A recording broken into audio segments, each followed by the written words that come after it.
Hi everyone. Hello, hello. Oh, we've got some more people just coming through.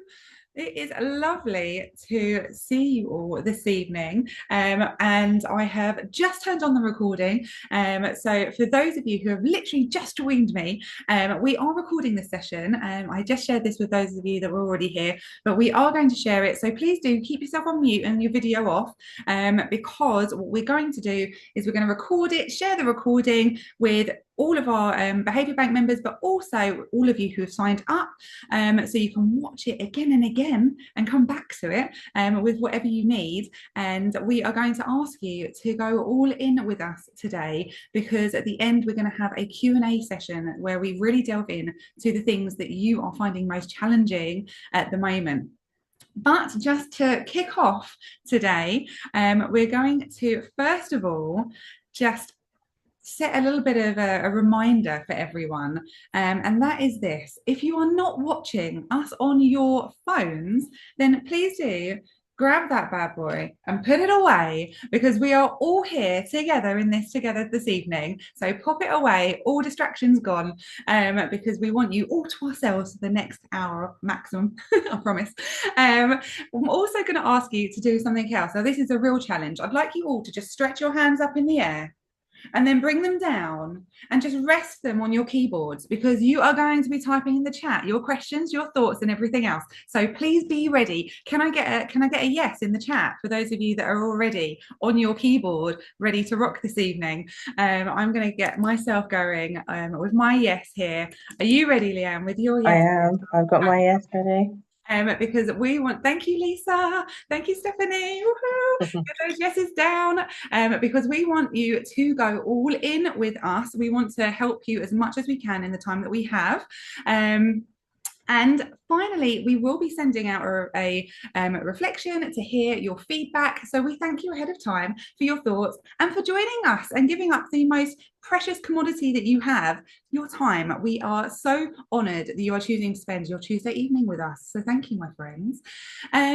Before we carry on, shall we introduce ourselves? Would you like to know who we are? I am Samantha Delakia, and I'm the CEO of SPD Training and Consultancy, the creator of the Behaviour Balance System and the Behaviour Bank. My background is, of course, in education, and early years was always my heart. But it wasn't enough just to have me here, not just my face. I also wanted to bring on our gorgeous, amazing Leanne. Leanne, would you want to share a little bit about you, what you do, everything in the world of you? For our With me. proud of But you. yes, hi. I'm Leanne. I'm currently a teacher as well. I'm in reception currently. Early years has always been my thing. I think it's been over, it shows my age a bit, over 22 years within education, I think, maybe a bit It goes longer. so quickly, doesn't it? Um, You kind of look but back and you think, my goodness, really it's quickly. nearly 20 Yes. years. I have a background in the arts, performing arts. So I add that into my teaching as well. Lots of nursery and preschool and reception experience. I'm also currently leading and mentoring apprentices to support them in the early years as well at the moment. Yes, Yeah. which is fantastic. Yes. And above all of this, on Yeah. top of all this, not above, that sounds terrible, not above, but on top of all of this, Yes, if you weren't busy enough, you are also our EYFS TBB I coach. am. So as if you weren't busy enough in your day, you have also given us your precious time to come and support our lovely Behaviour Bank members as well. And we're so grateful to have your expertise in the bank. So Thank you for having me. you're more than welcome. Let's get started.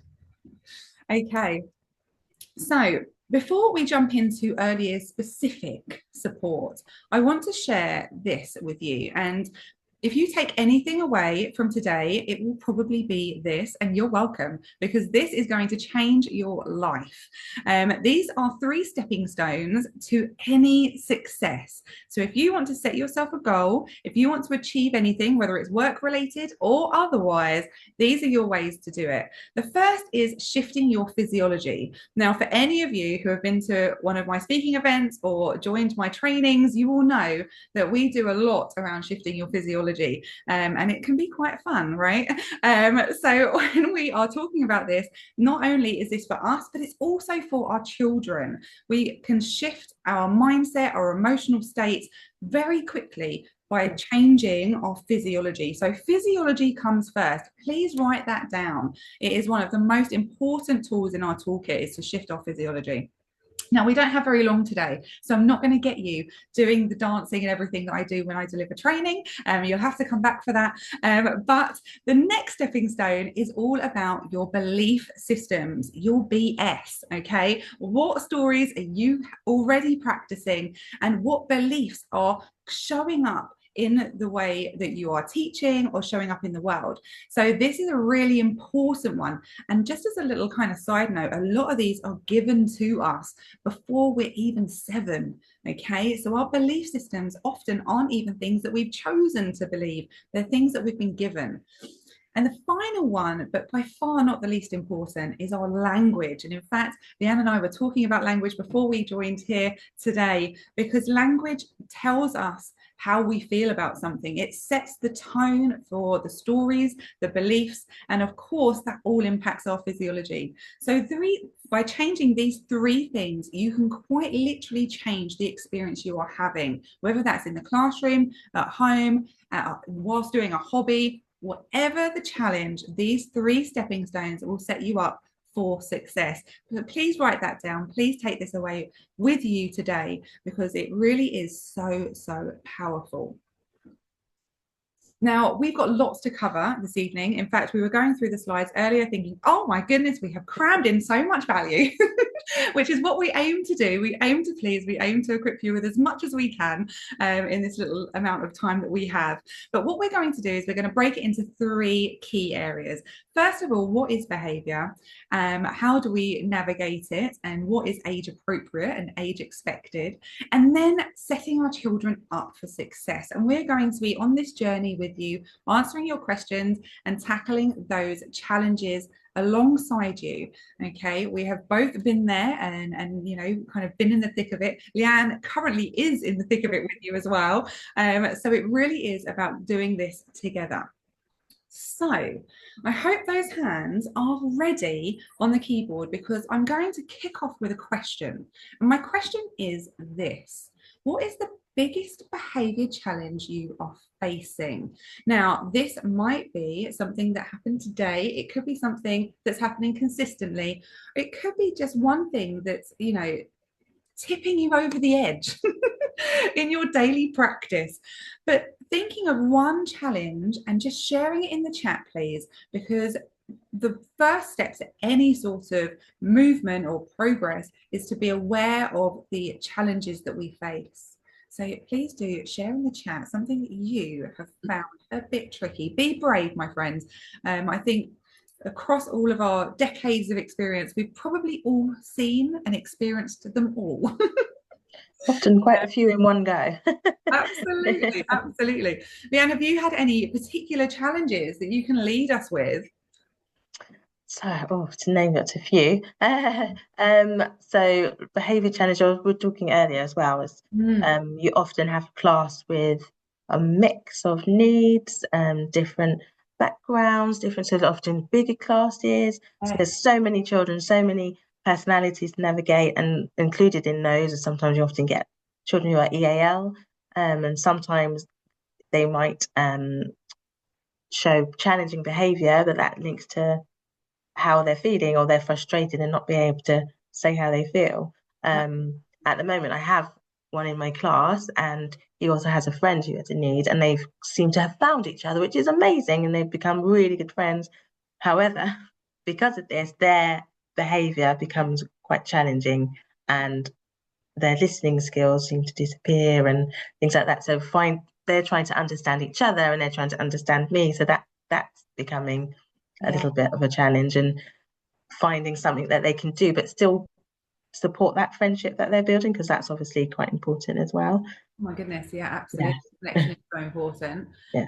We've also, thank you, Leanne, for sharing. I love the fact that, you know, we can experience all of these different things, but we also know that there are our needs behind them, and sometimes it might feel like they're coming out of nowhere as well. You Yeah. know, it's just tracking that back.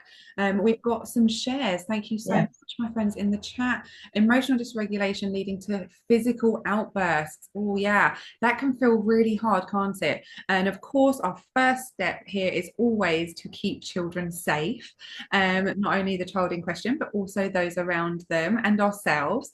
So that can be a real challenge in navigating in that behavior. Emotional outbursts for no reason or triggers. That's a really interesting share. Thank you. And I think this is something that we see a lot is, you know, we only get to that point. We only see that tip of the iceberg, which is the behavior. And sometimes it does feel like it comes out of nowhere. You're kind of shocked in the moment of why, you know, why is this happening? Thank you so much for sharing that. You're certainly not alone in feeling that way. Biting, aggression, struggling with following boundaries. Absolutely, absolutely. And if you wouldn't mind, guys, we've got people joining from all different settings. So it would be amazing if you could just pop in the chat for Leanne and I, whether you're in a primary school, whether you're in a nursery, what age you're working with, just so that we can kind of really make sure that we are honing in on those things that are going to support you in the most productive way. Child displays challenging behaviors for attention. Tried ignoring praising positive behavior, but not working yet. Well, Stephanie, I love the fact that there is a yet on the end of there. Yes. But I absolutely feel for you here, because sometimes when children are seeking our attention or our connection, this can be really hard, particularly if you have a lot more children around you. So I know that this evening we're being joined by nursery practitioners, teachers, we also had childminders and nannies signed up as well, which is amazing.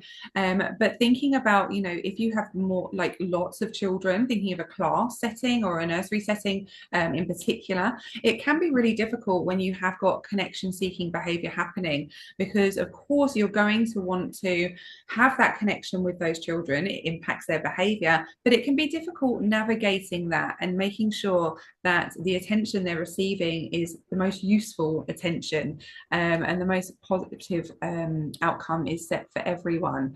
Under 5, day nursery childminder, amazing, thank you so much. So we've got a real mixture of challenges. Now, moving from those challenges, what we're going to do is we're going to have a little bit of myth busting. Okay, so thinking about whether you think these are a myth or a fact. All right, so I'm just going to share the first one, and I'd just like to see what you think. Oh, no, I'm not. I'm going back on myself. Okay, so they should know better. Just pop in the chat. What do we think? A myth or a fact? Don't lead with this one, Jan. I see those hands poised and ready. What do we think? Myth? Yeah, straight in there with a myth. Myth, absolutely.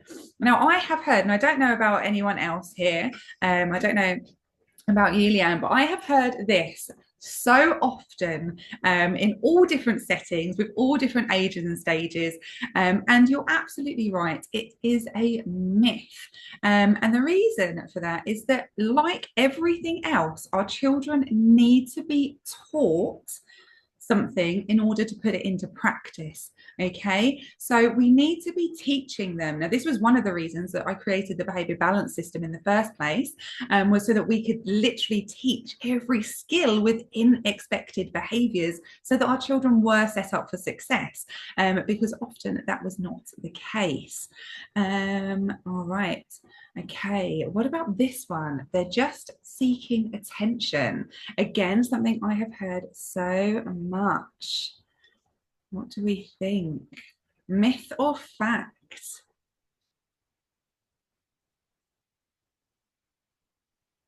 Put it in the chat. You might well have thought this, you know, if you have, it's all okay. This is a judgment-free space.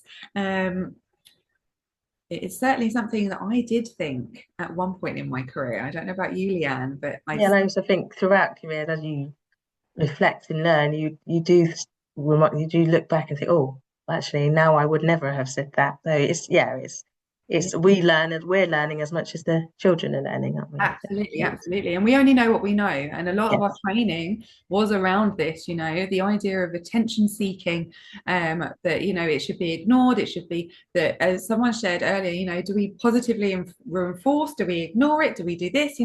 Actually, there's so much around this. But you're right, it is a complete myth, because actually what they're looking for is a sense of connection. And when children feel connected, they have a sense of belonging, which then, if we think of Maslow's hierarchy of needs, which we're going to get to in a little while, we know that we can support behavior from a connected space a lot more quickly and a lot more impactfully if they are connected than if they are not. Okay, they need consequences to learn. And this, I had a conversation with a head teacher really recently around consequences. So what do we think, guys? Do we think that children need consequences to learn? This one I feel like is really conversational. What do we think? Myths or facts? Or someone's put personal judgment in here. Please share more. I'm intrigued, curious as to hear more about that. What do we think about this? Do we learn through consequences? Now, this again, for those of you who have been in education or childcare for a long time, was something that we were taught and trained on. But actually, it's a bit of a mixture, in my humble opinion, because we do learn. Yeah, absolutely. Myth, but sometimes. Thank you, Lisa. Thank you so much. I can't rely on just consequences. Yes, absolutely, absolutely. And I completely agree. And I think actually we are in a space in education where consequences are often connected with punishment, but actually we also have a wide range of natural consequences in the world that help us learn. I always use the example of, if you get yourself cooking at any point and you touch the cooker and you burn your hand, you soon learn that you do not want to touch the cooker. I'm not suggesting that we encourage children to touch any cookers. Just put that out there, full disclosure, please do not. Safety is always first. But the idea that if we do something else happens, natural consequence. Now, I think this is really important, because what we find is that we want to remove punishment, but we do not want to remove the ideology of consequence. And they have to be consequences that are related to the action. So they have to be in the moment with what has happened or what is going on. So a really interesting talking point when it comes to consequence. And I think sometimes we get them muddled, consequence and punishment. And I also think it's linked to the child, the individual as well, because it's not always necessarily a right consequence for all the children. They have a different need, different understanding. So it's viewing them individually. I love that, Leanne. Yeah, absolutely, absolutely. We all work in different ways. And then that idea that actually, rather than consequences, someone said in the chat, we don't want to rely on them, because not everything can be learned through a natural consequence. So what can we have instead? Well, we can set up co-regulation. It takes us back to connection. And we're going to talk a bit more about co-regulation later down the line. In fact, we have a lot in the Behaviour Bank, if you remember, to support co-regulation. And it's something that we do whole day and half day trainings on, because it's so important. So a really important topic there. Okay, before we continue, let's talk about the brain. All right, my friends, and I don't know how many of you have seen this before or are aware of this, but I always think it's such an interesting image to share and get practitioners thinking about, because as frustrating as behavior can be, and we've all felt frustrated, big humans and small, we all feel it all, actually what I find really useful, not only as a practitioner, but also as a parent. I don't know if I've got any other parents here. I know, Leanne, you're with me there. Any other parents? But thinking about our developing brains, and actually working in early years, we have the absolute privilege and pleasure in building our children's brains, because we are helping them in structuring their neurological pathways, their connections, making that brain the most effective as it can possibly be. Now, that's not to say, no pressure, guys, that's not to say that things don't change, because our brain, it's constantly rebuilding and rewiring and reconnecting, but it's also reinforcing. And this is so important to be aware of. Awareness is one of the parts of our Art of Progressive Practice, which is one of our TBBS strategies.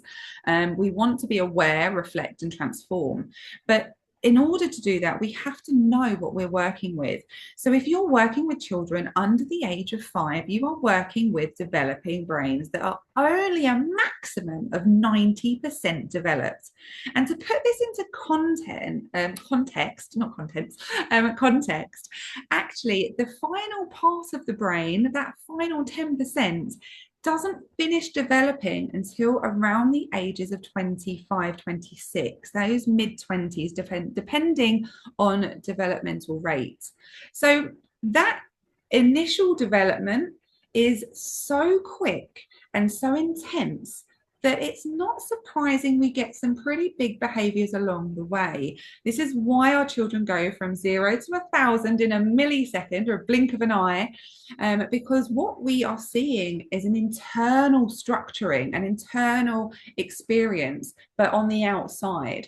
I don't know how many of you have seen this before, as I said, and knew this information before. I hope that this was interesting. And something that you can remind yourself.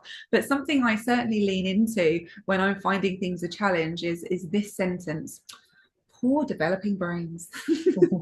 And it certainly helps me with my 4-year-old at home, when he's having a big emotional response to something. My go-to thought, because our belief systems have an impact, is poor developing brain, how can I help? Rather than why are you doing this? So having that as a go-to thought can be a little bit useful, can't it, Leanne? Yes. Yeah, and it also helps you to know where to level your response Yes, into knowing where they are. absolutely meeting them where they are. Yeah. Fab. So with that said, what behaviors can we expect at this developmental stage? We know what we find challenging, but how many of those behaviors are actually part of development? And scarily enough, it's quite a few of them. As hard as it is for us to navigate as adults, actually a lot of what we see is completely developmentally natural for all of these reasons. I know that you see a lot of this, Leanne, don't you, in the classroom? Yes. All run in one day. One day. Yes. And And that's from all in one separation. class. Yeah, so no, yes, one child. But that's also looking at separation anxiety. It's not necessarily from their adult from home. It might be their familiar adult in the class. If for example, someone is off that day, if they have a key worker, if you're in a nursery, they're used to that key worker, and not having that key worker there, that also comes into it, that having that anxiety. And obviously developing speech. We've got the younger ones. I know there's someone here that are working with 2-year-olds, so their behaviour sometimes may heighten if they aren't able to say what they need. And even for the older ones there, Leanne, Even for the older ones as well. development Yes, speech yes, is stage yes, related, as well. So it might yeah, be actually that even our older children can't yeah, quite, express themselves yeah, in the way that they need to. And this can be yeah, a really big impact. I know we were talking about the challenges earlier, and a lot of the behaviors that we shared in the chat actually come under here, under these kind of drivers, if you like. As you said, Leanne, that idea of separation anxiety, it can be with a whole host of people. It could even be with a friend that's not in, yeah, that yeah. day. Which I've noticed even in my class at the moment. There's the 2 friends that have become very close, and I've noticed a clear difference. When one of them wasn't in, the other one seemed so lost. without them. So it's That there. connection is so Connections important. needed, yes. Yeah, absolutely, absolutely. And I know that people were talking about boundary settings or following, following instructions, struggling with biting and things like that. Having that lack of impulse control is a huge part of early years development. They're learning how they fit into the world around them, and that impulse control isn't developed at this stage, so it's really difficult to prevent those behaviors. But what we can do is start to look at particular behaviors and transfer them, and we do a lot about this, particularly things like biting or lashing out, because ultimately those behaviors, they are useful for the child in question because they are a release of intensity, internal intensity, but they are not useful for the other person who is getting bitten. And we talk about useful and non-useful behavior and helpful and not helpful behavior rather than good and bad, don't we, Leanne? Because Yes. we want to make sure that children recognize what serves them and what doesn't, what behavior is useful in that moment and what isn't. And this helps for a great number of things. One is the identity building, because we don't want children to associate bad behavior with themselves, which is what happens at this point of development. So all of these things you'll see within those behaviors. The boundaries might come under the non-compliance, or having that need to assert control is a huge one, and lots of children really struggle with that, and we're going to come into this a little bit more detail as we go through. Is there anything else you wanted to add here, Leanne, before I was saying that the non-compliant, for example, there's obviously lots of settings have to have rules and regulate, rules and routines, and yes. it's fitting the child's having to fit into that. So yeah, the non-compliance is difficult when they're like, I don't understand why I should have to do that. I don't want to. Yeah. Absolutely. Yes. Yeah, I'm sure lots of grown-ups think that too. Yeah. Can I get a thumbs up if anyone else feels like that every now and again when they're told to do Yep, something? Why yep. do I have to comply with that? Yes. I definitely say I there. This is absolutely it. And actually, it leads really well, thank you. It's almost like you planned that there, Leanne, into one of the challenges we face in our system. Because ultimately, a lot of behavior approaches or systems are still founded or based on the triangle of behaviorist approach, which actually was created a very long time ago based on the reactions of animals rather than humans, which is always an interesting one, I think. We know so much more about the brain than we did when this was out in the world, but unfortunately it's something that we haven't moved on from, not everywhere yet. The power of yet, I'm going to put that out there, but you're all here, so you're part of this change. Hopefully we'll see some of this in your settings and your classrooms and things.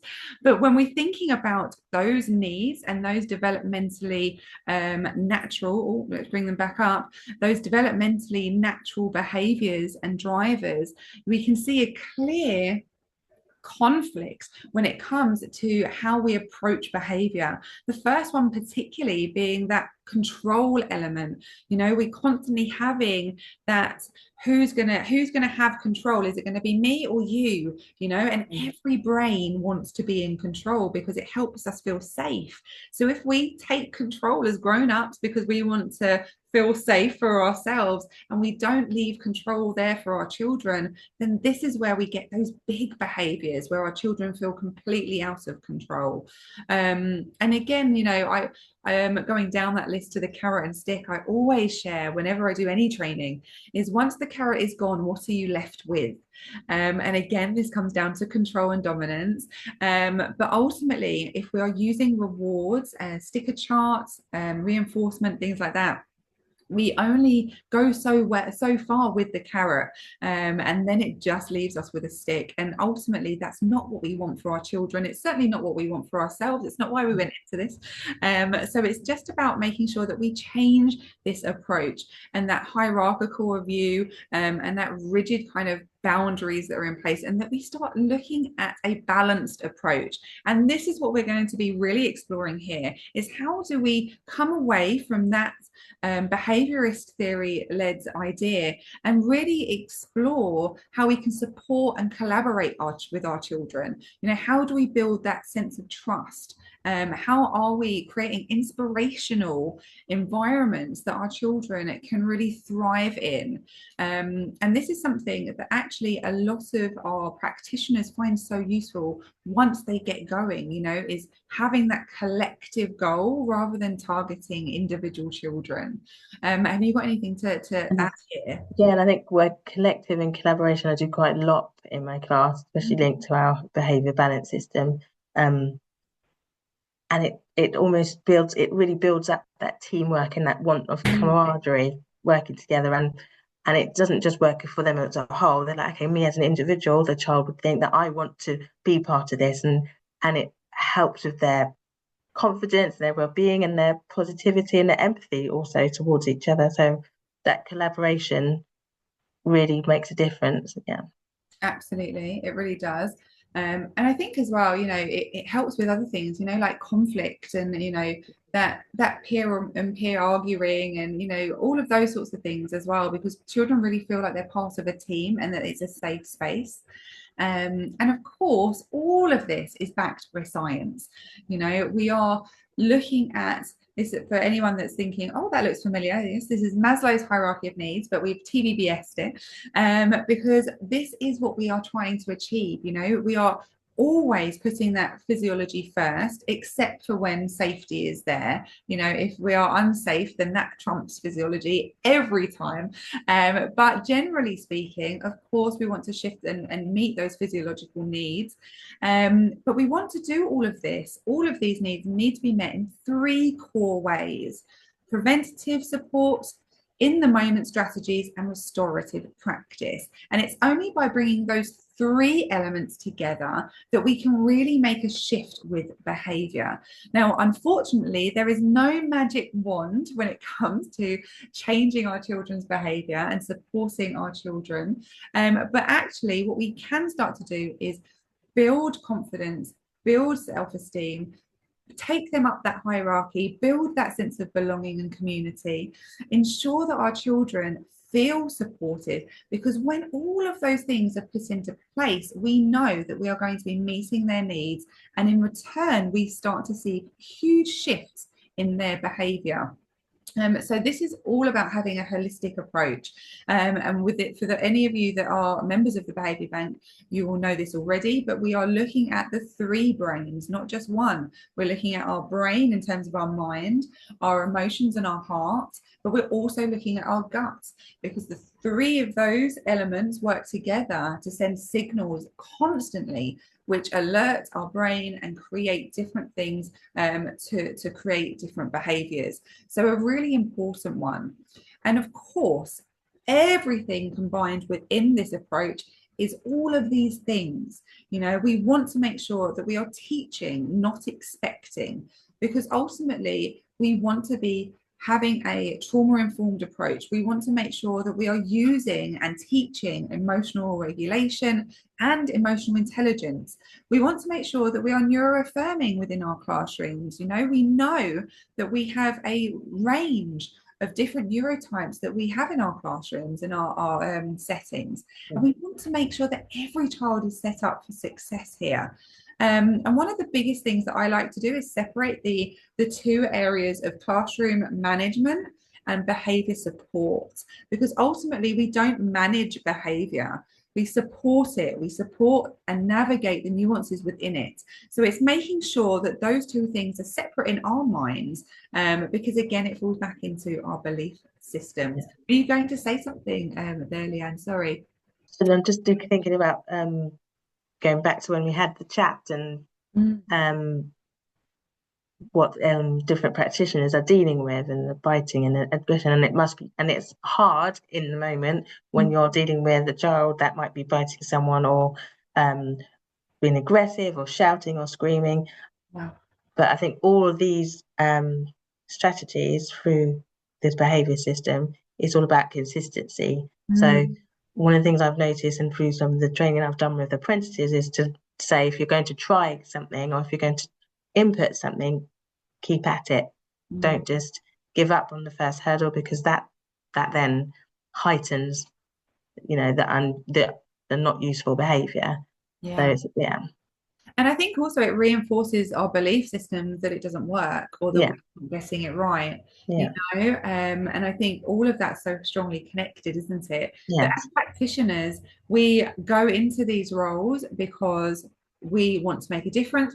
We love, helping our children, and even within the wider kind of structuring of education, we can make such a difference. yeah, And I think when we feel that it's not working, or that that we aren't able to put things in place, or that it's not going to plan, sometimes that has such an impact on how we feel, yeah. and of course that impacts how our children feel. So this stuff is really, really important, and I wanted to share all of this in that kind of what is behavior section, because ultimately, when we start to see behavior as information or communication, we start to respond to it differently. And even when we kind of have that in mind, it doesn't mean that behavior is going to be easy, or, all of a sudden that light switches on.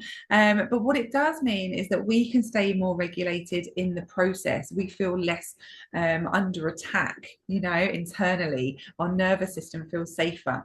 So it's really important to share this. And not only is it really important for us, but ultimately and statistically, it's really important for our children. If we look at the data collected, we can really see that there is one core area that crops up across both the children with special educational needs and the children who are struggling with their social, emotional, mental health needs. I always think it's very interesting that actually children struggling with social and emotional and mental health needs are 15 times more likely to be permanently excluded, rather than our children with additional educational needs. But on top of that, the one thing that goes across both areas is that persistence of disruptive behavior. And this data was actually sent to me by an educator who has taken on the Behaviour Bank, and is implementing all of the strategies and the tools. And this was why they got in touch in the first place. And they sent this to me. And I think it's so, so interesting. It really is, because we can make such a difference through helping children understand emotional regulation and have that emotional health, and be able to build those habits that can really help process emotion, not just be aware of them. Yeah. So really powerful information here as to why you're here and why you're making such a difference. So shall we talk about prevention? Leanne, would you like to lead on this, if you can, and just kind of talk a little bit about why this is so important and what you're seeing? So obviously, as that phrase, prevention rather than cure, Mm. I think it supports all round. It supports you as a practitioner, supports the children, and knowing your children. So in your classroom, um, setting it up that supports them, having that ownership, as Sam mentioned earlier, is them having that, knowing it's there. So for my class, I never say it's my classroom. They all say they know that children in the class know it's their class. They have ownership over it. When they go into the room, there's things that are familiar that they have had input into. Um, and part of the behaviour system, we have our road to regulation, especially in reception. You can use the road. You can see in our picture there. There's a road there. They can see the process of how they've been feeling from the beginning, of they're feeling frustrated or angry, and how they've got to the end of that road and feeling better and understanding why they felt that way. And obviously, you've got very young children, but even very young children, as we teach them how to play, we can teach them and give them the tools they need to understand and regulate their feelings and emotions. And in my class, we use our behaviour basket, which is really lovely. It was great. And we've introduced that through our circle time activities.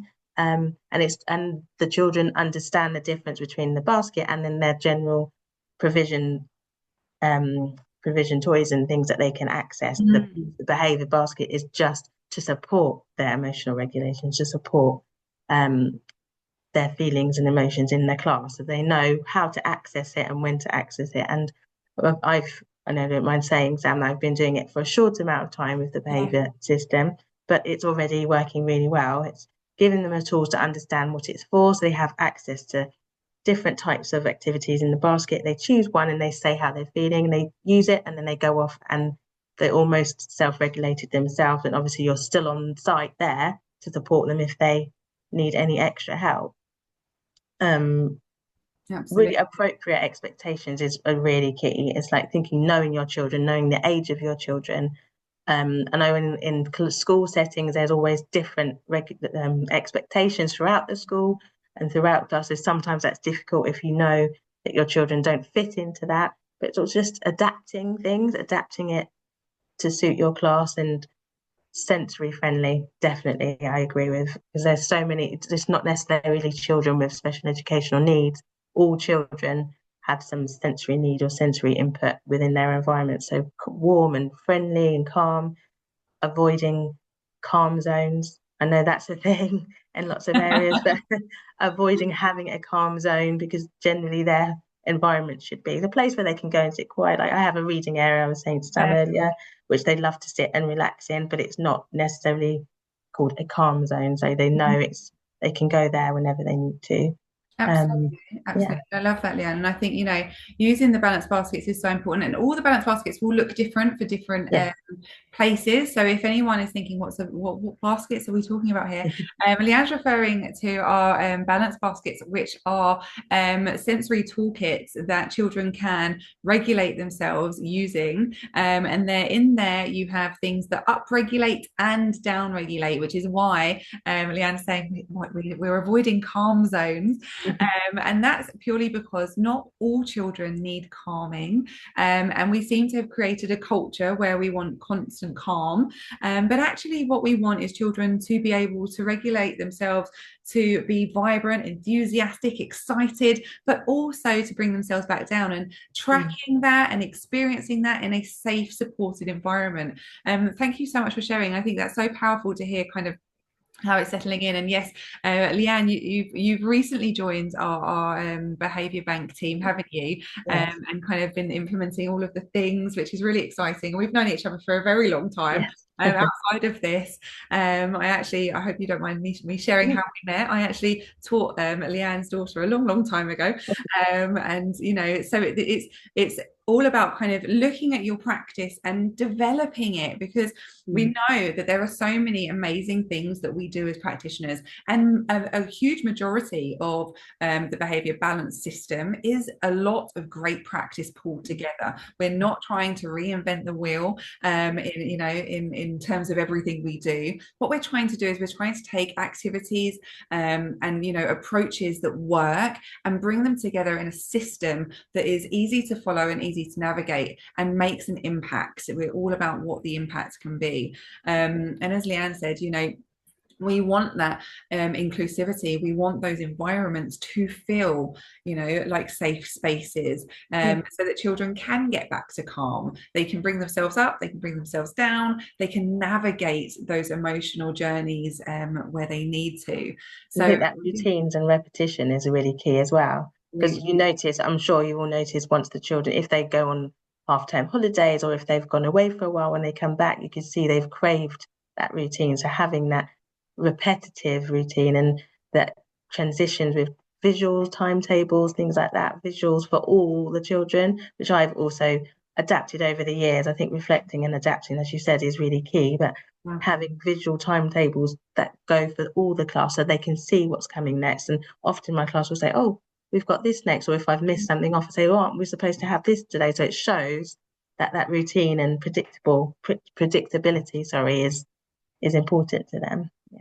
Absolutely. I love that. And I think knowing that we need to teach and then reteach and practice and then re-practice, particularly if you are in a reception or a nursery class, or even, as childminders and nannies and things, we need to remember that actually children don't do these things automatically. After half a term, or halfway through the term, we need to readdress it, or even before a lesson or halfway through a lesson. We don't need to kind of just set it on the wall and that's it, it's up, everyone should know it. It's that idea that practice makes progress. We want to celebrate the wins, recognize when there's getting something, you're nailing it, you're getting it right, but also support it when it's not quite right. And I love the idea, and I used to do this a lot in my class, of asking children, what went well, like what did we do well there, okay, what about next time, what can we work on, setting ourselves a challenge. It might be using timers or music, or we used to use a whole host of different things, but setting a team challenge that we can work on. We used to have those personal bests as a class, as a little community, and we used to practice, because all practice makes progress. There's no such thing as perfection, but we find those perfect moments in the progress. So we want to get children to practice those routines and those transitions, so that they feel confident in doing so. I love that, Leanne. Thank you so much for sharing. And I think that really feeds into our teach framework as well, doesn't it? Yeah. In terms of how we do that. So of course here we've got, first of all, to tune in to Team Tap.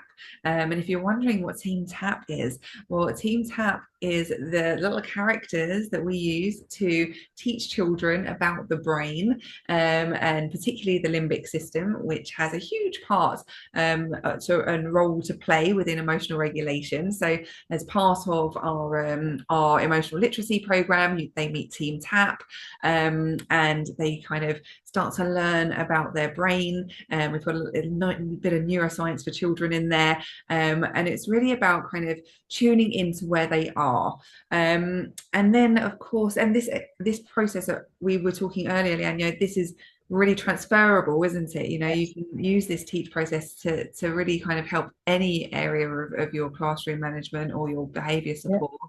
But the E stands for explain and explore.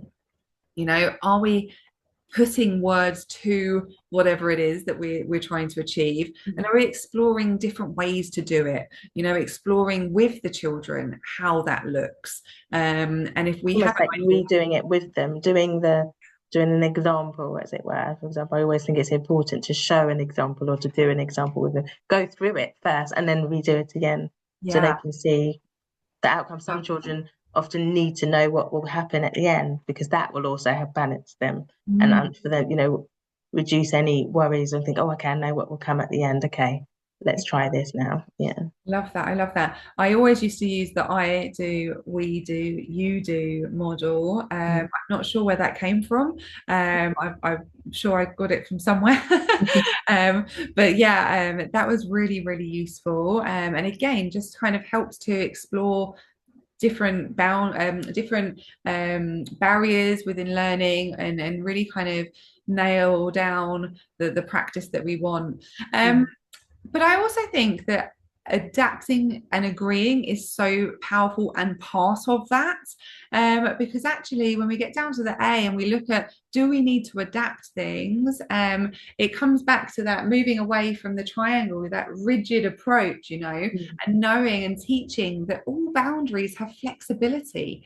All processes have that flexibility. We want to practice things, but when we have something rigid, it can break. But when something has that flexibility, it has that opportunity to move slightly. I always think of fences when I think of this. That the fences that wiggle in the wind don't tend to snap, because they've got that movement. I think that's the same for our boundaries with our children, and our teaching practice is having that in place. I think it supports the adults themselves as well. It makes your stress levels lower. You're comfortable with adapting and agreeing, because you don't feel rigid in what you're doing, especially if something doesn't go right, or how you planned it, or how you wanted to do it. If you were taking your children out as a childminder or in an early setting, to be able to just adapt and change in the moment and be okay with that. I think that also supports you as the adults too. I love that, absolutely. And all of this feeds in to supporting behavior, because when children have this approach in place, they know that, they're not going to be in trouble if they get it wrong. And I think a lot of children fear failure or fear getting it wrong because they worry that they'll be in trouble, and they worry that they will upset you or make you sad, because these are the kind of things that we say to children, um, either directly or inadvertently, through our actions and our expectations. So having this in place, this teaching in place, is so important. And then, having the ability to connect, we spoke about this earlier, having that is so crucial. And coaching children, asking questions, what do you think happened there, what can we do next time, having that conversation, getting children to think about it. And children can do this. I had a conversation really recently with a nursery practitioner who one of our TBBS nurseries, and actually it was really interesting because they were saying that they were a bit concerned about children being able to think about their thinking, which is metacognition. And having kind of had that conversation, we've started to do teaching on it. And I was in another one of our settings where a 3.5-year-old was having a conversation with me about their metacogniting, and the fact that they could do it, and they were modeling to me how that works. And actually the tools we give our children, even our really youngest children, can be picked up really quickly. And as you were saying earlier about the balance baskets, we've got children as young as 2.5 successfully using these tools to emotionally regulate themselves independently because they've been taught how, which is fantastic, isn't it? And we really want to see more children able to access this process. And of course, being able to hold space and boundaries really supports it all, doesn't it? Because at some point, they're going to escalate. Emotions are going to run high. We're working with that developing brain. So we're going to need to hold space for them at some point and hold those boundaries in place for them for safety. But just knowing that that's part of the teach process. It's part and parcel of it. It's not that we're doing something wrong, and it's not that they're doing something wrong. It's part and parcel of that learning journey. And we talk a lot about journeys and maps and roads within the system, as you can probably tell, but that's because everything is a journey, and there's always turns and roundabouts. I don't know if I shared this with you, Leanne, but I was in a nursery a while ago, and there was a little boy, and he was on the road to regulation, the physical one, and he was going forwards and backwards, but he was really irritated by something, so it sounded a bit more forwards and backwards. And I just sat next to him and I said, "Oh, what's happening?" So I'm just going forwards and backwards, and he was doing it with the car. And I said to him, "Oh no, you're going forwards and backwards. What's that mean?" He's like, "I need to get to the roundabout." And he was on the road to regulation. He was getting to the roundabout. And then I was like, "Oh my goodness, now you're on the roundabout. What are we going to do?" And he's like, "I just need a minute. I just need a big breath."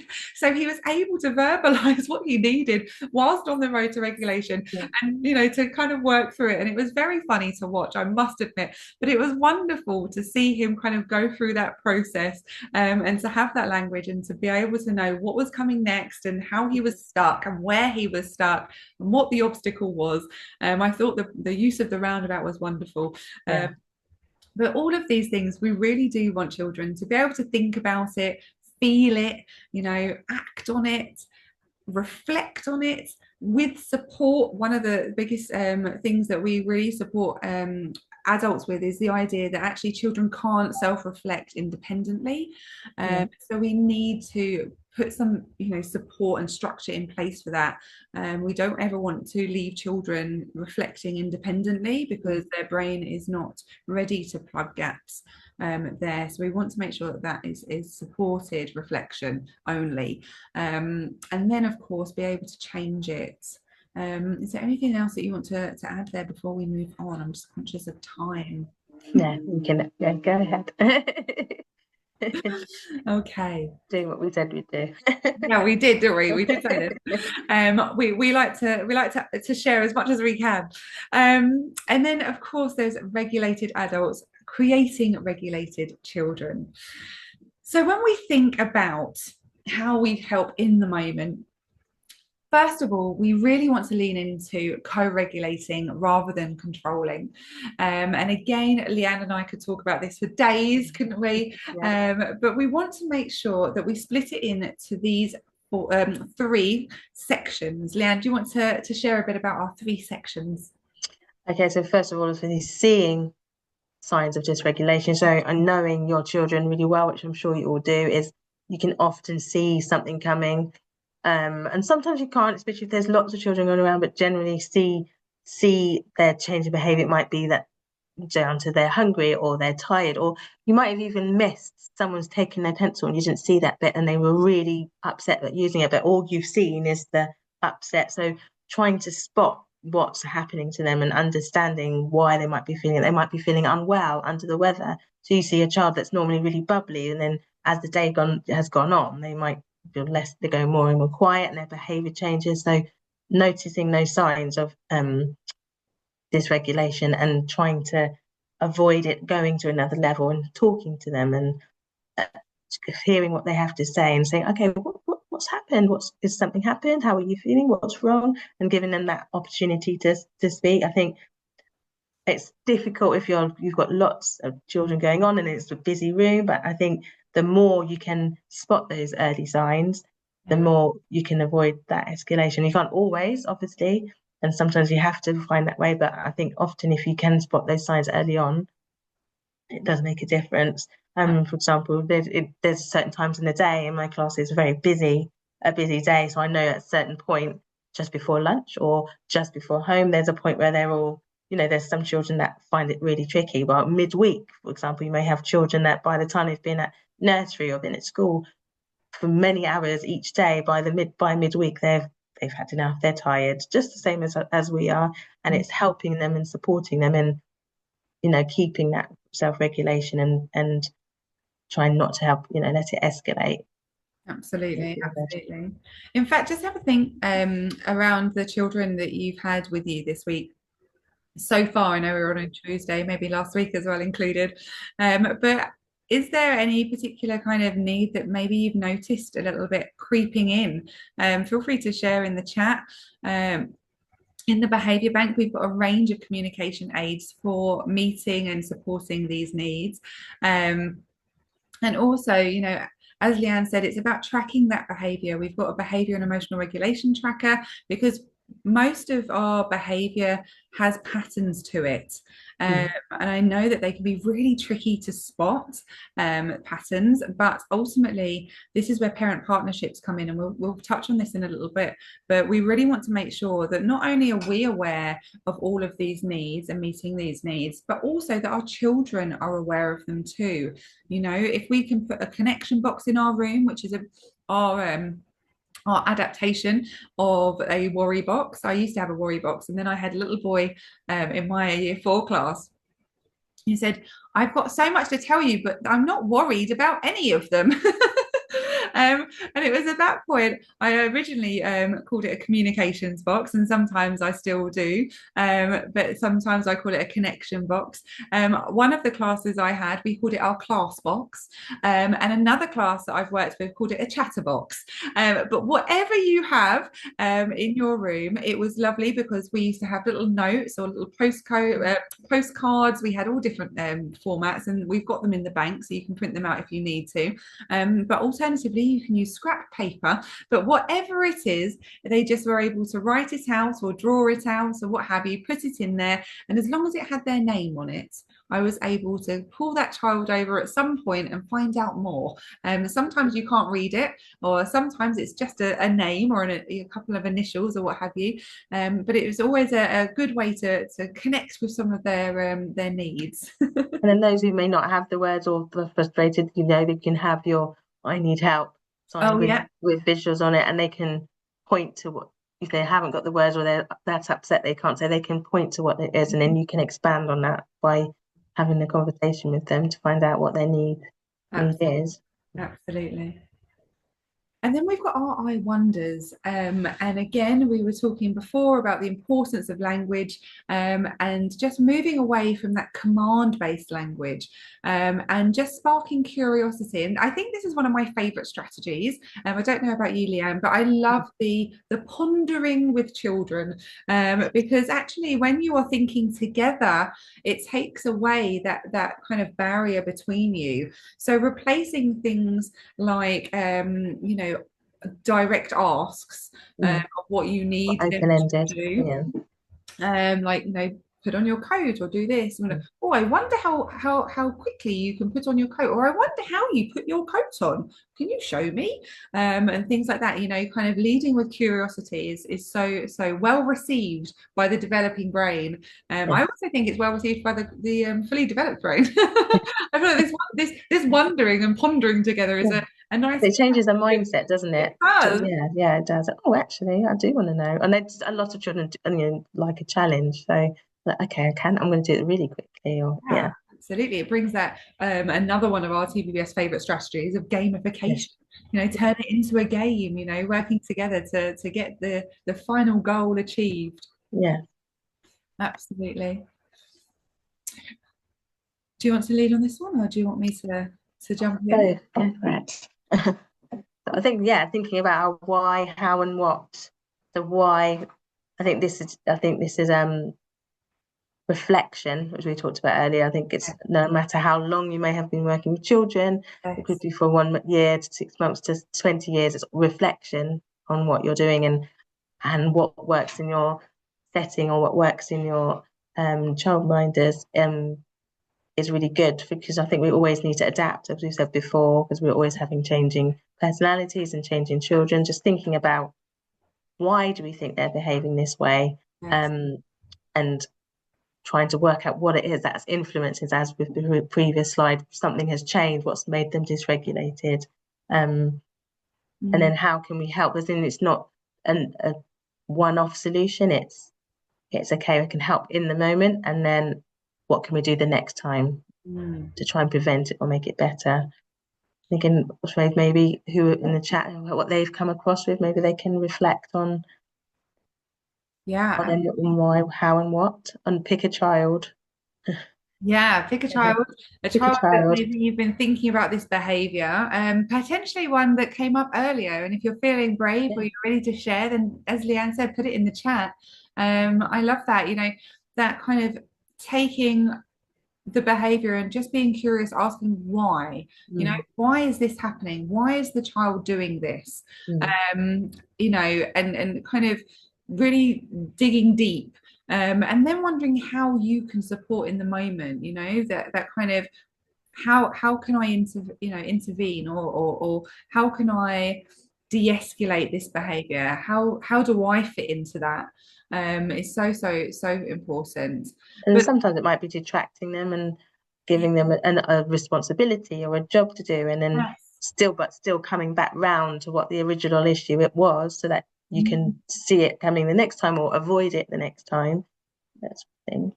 Yeah, I love that. And we use that a lot when we think about children's focus. A lot of the time we get these big behaviors because of where their focus is. And if we redirect their focus and their energy and then bring it back round, we move from that kind of emotional state, if you like, or that responsive brain that can only really manage a situation, and we then creep into creativity brain, which actually is a problem solving brain. So in the moment, maybe that redirection of focus and energy is exactly what that child needs. Maybe they need upregulating, a bit of physiology first. I am a firm believer that every classroom should have a skipping rope in their balance basket, or a small trampoline at the back of the room, something that is big muscle movements. In the bank, we've got our printable action cards. So there's a running one, a jumping one, a skipping one, a hopping one, because sometimes children need to literally shake it out, move their body in order to shift their emotional state, and then redirect their energy into problem solving through that creativity brain. Yeah, So I often do that in the class. We do a mixture of meditation or just about following the actions, a bit like Simon says, but doing things that are big, loud, large movements and just really getting them moving about, especially if they've been busy doing lots of things and they're on their cognitive overloads. And it's like, okay, let's get some of this out. And they love it. They have their favorites and things like that to just get it all out of their system. I love that. And I think it's so, so important, because all children need an option. We call them positive outs. You know, we need to provide our children with positive outs, because otherwise they're not sure what to do when. And having that plan in place is so, so important for them to know what's coming next. So we've talked a lot about our different steps, if you like, or our different approaches to these challenging behaviours. One of the key areas is the language that we use. Now, we mentioned this when we talked about our stepping stones to success, and we've mentioned it since when we were talking about our wondering process, but we will mention it again because it's so, so fundamental to explore language, because it quite literally creates the story which creates the experience. So thinking about how we speak to children really matters. And in fact, I was in a school today where I had a conversation with SLT about this, because sometimes we forget that we wouldn't speak to grown-ups in the way that we speak to children, and it's really important to acknowledge that when that happens, and have those restorative conversations if we've got it wrong, because language and how we talk to each other is so, so important when it comes to stress response, when it comes to behavior, when it comes to forming connections and keeping that sense of belonging. So 4 core strategies when it comes to language. I told you we were going to add lots of value this evening. So I am so pleased to have you still with me. I know we've gone slightly over on time, but I do hope it's worth it, my friends, because I'm giving you as many strategies as I can in this short space of time. So these 4 are really important. And the first one is always acknowledgement. Acknowledgement of the experience that they are having. We talk about naming it to tame it, but acknowledging that, yeah, they want something, or yeah, that's hard, yeah, they might be feeling this or this. That acknowledgement shows that you understand and that you stand with them. You've got them. Okay, so acknowledging whatever it is that's happening internally or externally is really important. It might be just simply acknowledging that that other child took the train that they were playing with. Yes, I can see that happened and that you're not very happy about it. Let's explore that further.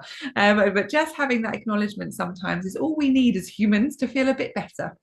And then talking normally.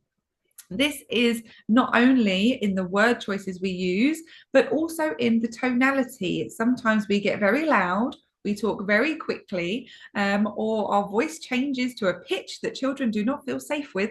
So we want to make sure that we are talking normally when something feels hard for them. And this is very difficult when it feels hard for us too. So it does take a lot of practice and a lot of regulation for ourselves.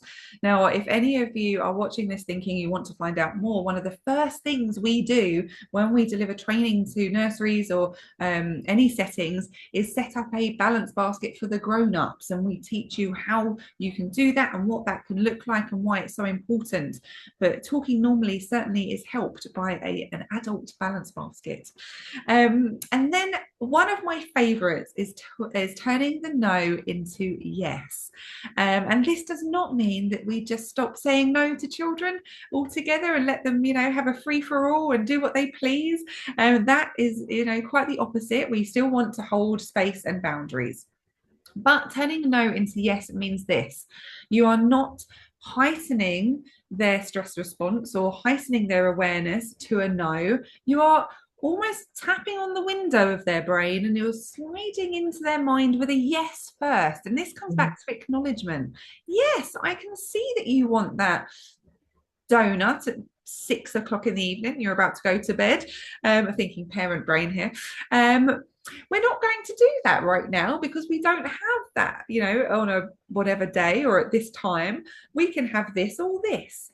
So having that acknowledgement, having it start with a yes means that their brain isn't on the defense straight away. It means that they can still stay connected whilst you talk about the options. So a really, really useful tool is to turn your no's into yeses. As adults, when we try and seek control for ourselves, it comes out as a no, don't do that, or no, we're not doing that.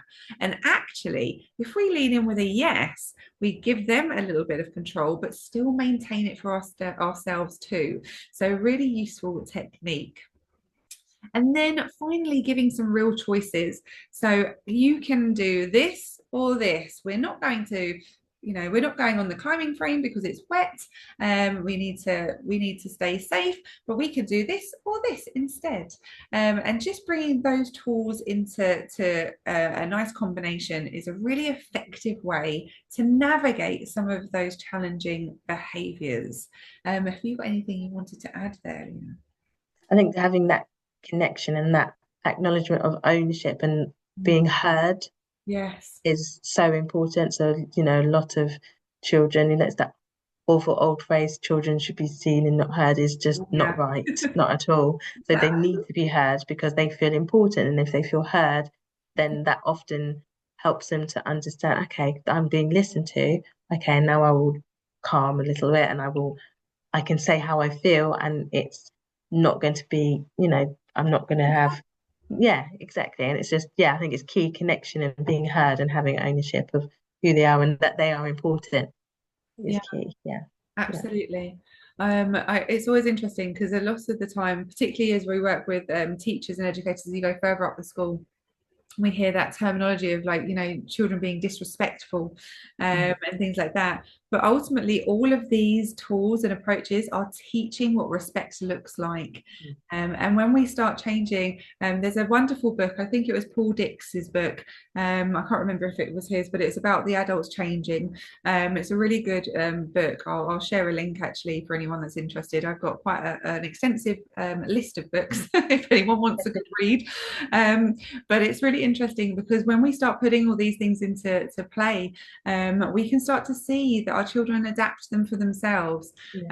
But of course, what we make what we practice we make progress in, so sometimes children then become aware of them and will even try to use these things on us.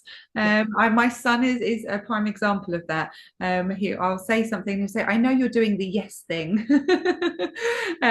Because he's cottoned on to it. He's nearly 5 and this is something we've been doing since he was a toddler. So he is cottoned onto it and he tries to do it to me and he'll say, yes, mummy, I know that you don't want me to do this, but we could do this, and it's part of his negotiation now. But that's a wonderful skill for him to be building.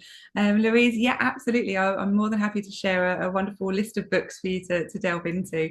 I can absolutely do that.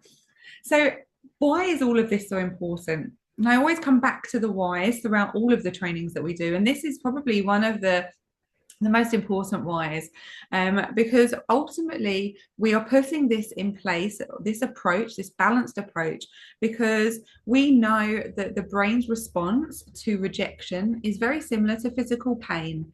And we do not want to inflict pain on our children. We do not want them to feel rejected or, isolated because they were out of control or because they were finding something hard.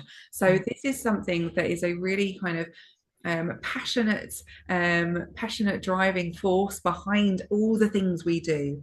And we want to make sure that both practitioners and children and parents and everyone involved is experiencing a really positive experience when it comes to education and childcare, because it's really difficult for our little humans otherwise. Now, of course, the final part of our triangle is all about restorative practice. We do not want to punish, we want to repair, we want to ensure that we are teaching the skills behind behaviour. And how do we do that? Well, first and foremost, connection always comes before any correction. If you have got something that you want to correct with your children, you have to connect first. Otherwise, we're back to those top trumps of behavior, and those spirals of control. So we really want to make sure that we have powerful relationships to build on and to teach from.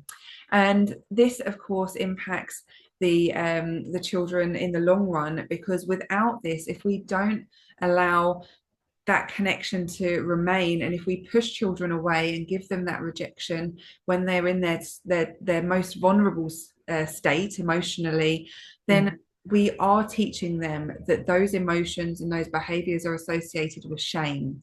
And in that developmental stage, under 5, that becomes a connection with identity very, very quickly.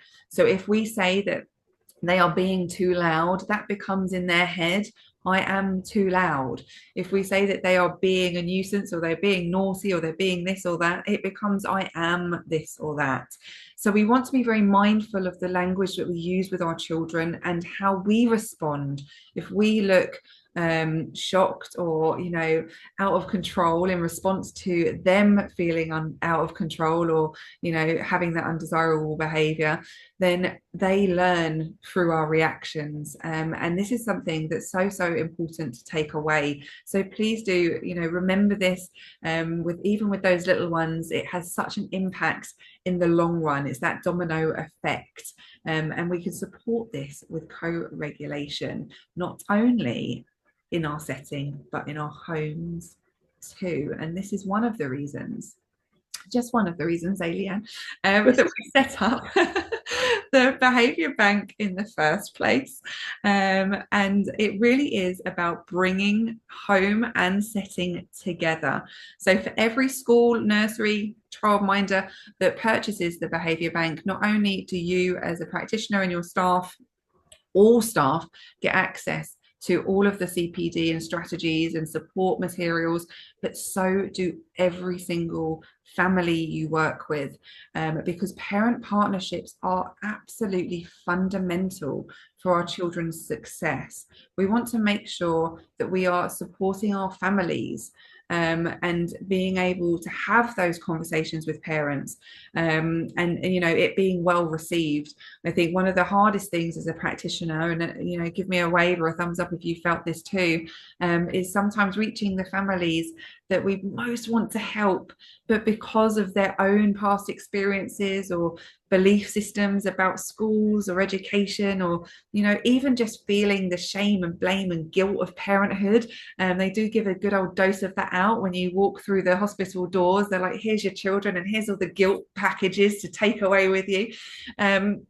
Sometimes all of that becomes a barrier, doesn't it, to having the confidence and the ability to really liaise with schools and nurseries. So making sure that we have access to support is really important. And of course, within the bank, you've got amazing experts to help, and not only us as practitioners, but all of the parents as well. And we'll share a little bit about that in a moment. But just thinking about that collaboration and not blame when it comes to schools, nurseries and homes, because I think sometimes we have a tendency to have those conversations on the doors, that kind of, oh, mummy, today. I think it's also building up that relationship, not like if you feel that there's things that have been happening with that child or those children, and they've been happening over time, but you haven't spoken to the parents, and then suddenly something big happens and you're like, well, then you go to them. It's like, okay, what's happened before this? It's building that up. And I think using effective language as we are with the children, I think we need to use effective language when talking to the parents, because obviously, and some of you are parents yourselves, that those children are in your care and they're putting those children in your care. And just having that nice reciprocal partnership with them, and it will support you as well as supporting them. So if there's things that in my class, there's things that I may have put in place for some of the children in my class, and I talk to their parents about it. So I say, oh, why don't you try this at home? And then we can communicate and talk about it, and the children can see you're collaborating. And then if the parent, it will support the parent at home as well as you in class. So it's kind of a cycle of support. I love that. I really love that. The cycle of support is exactly what we want. you know, and we want it to be strengths based and Mm. curiosity driven, don't we? To have that thought about why, you know, why, how, and what is going on, and how we can, you know, navigate that map to Yeah. success. And as Leanne said, sharing those practical things that we're doing at school or in nursery, or, you know, if you're a childminder here joining us tonight, and what are you putting in place that is working, or maybe something that isn't working, and having a Mm. parent's, you know, view on that is really important. As parents, you're the most you know, the most experts. Your expertise in your children are incredible. You know them so well, Mm. and actually having a parent's insight to behavior and challenges that we're having as practitioners is really invaluable. So we want to make sure that we have that happening. And do feel free to share any challenges that you're facing with parents, you know, working with parents, because it can be difficult navigating the two worlds of our children. So, you know, please do share, and we're more than welcome to give any advice or, you know, support there, because it really does make such a difference to have that alignment. And our final stop today is just a recognition that every child needs to feel that they're safe and that they belong. If we go back to our hierarchy of needs, we know that this is so, so important. And that does mean ensuring that all expectations need to support all neurotypes. You know, they need to be trauma informed conversations that we are having. They need to be inclusive for our practice. And we need to make sure that actually they do scaffold self-regulation, and we're not expecting things that our developing minds cannot do. And we've got so many different things in the Behaviour Bank that you can put into practice to ensure all of these things are covered. And if you are a Behaviour Bank member and you've not had a look at the handbook yet for the TBBS strategies, please do. There's a whole toolkit there for you to delve into and to check out. And it kind of explores this in more detail. So we've kept you a little bit longer than planned, but I hope you have enjoyed this evening. We are now going to have a look at application, and you're going to just take a moment to reflect on the things that we've covered, because knowing is all well and good. It's actually the application where the power comes. And this is where we see the impact. It's not just knowing. It's a bit like we know that we shouldn't eat that, you know, that bag of biscuits. Totally talking for myself here. We know we shouldn't eat all of those, but you know, the application isn't always there. Sometimes we just do. So making sure that we have that application in place. And again, starting with the U section, for those of you who are Behaviour Bank members, check out the U section, because it's going to help with that application hugely.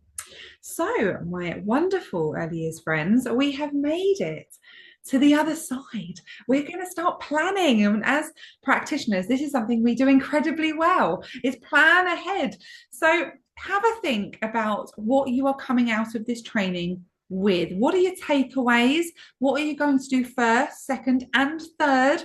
Share it in the chat. Get those fingers working. We'd love to hear it. How are you going to embed it into your daily routine? It's really important to think ahead as to what you're going to be doing. So please do take a moment. Please share it in the chat if you can, if you're feeling brave. Just give us a couple of things that you're taking away from today. Anything that you want to add for helping with this planning process, Leanne?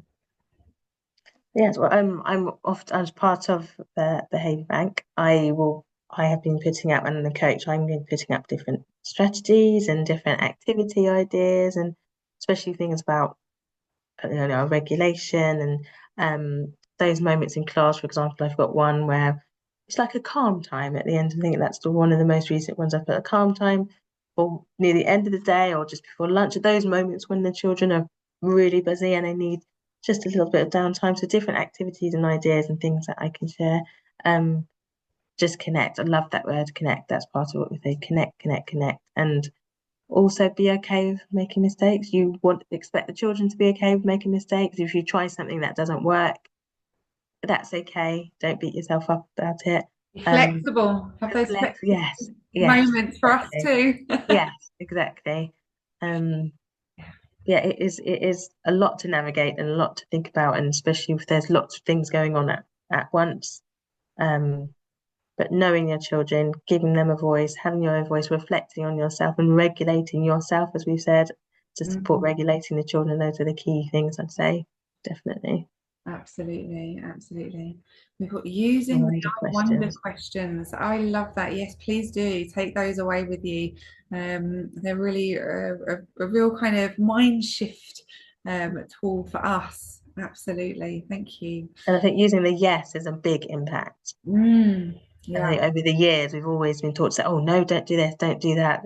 But actually starting with the yes, where they go, oh, you've heard me. And that makes a really, that helps you trying to sort, helping to support the child. It also probably de-escalates quite a lot within just that one word. Yes. absolutely, Yeah. absolutely. Oh, I yes, think, really key. children like a yes. Yes. I don't think they're alone there. No.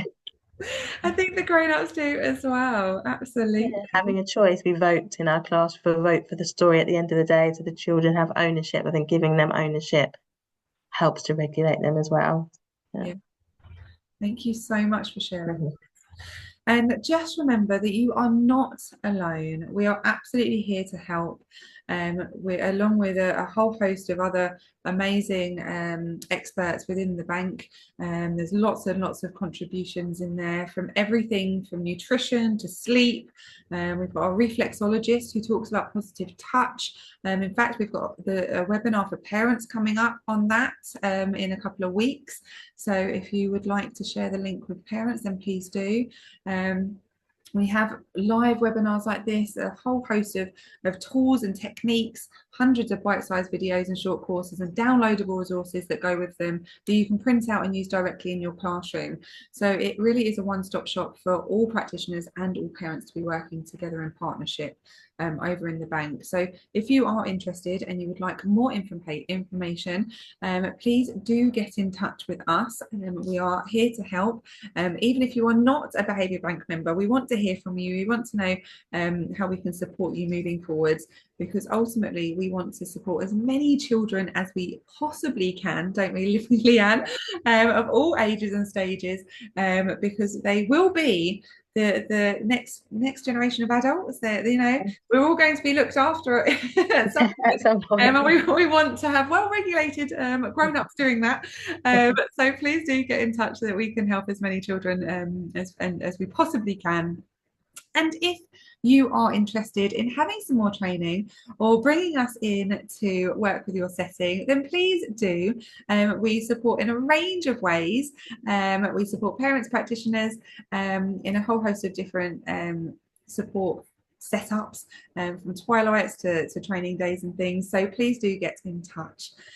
We are going to stop for some questions. If you aren't already following us on Instagram or Facebook or one of the many social medias, then please do give us a follow, because we often share lots of useful support tips online there.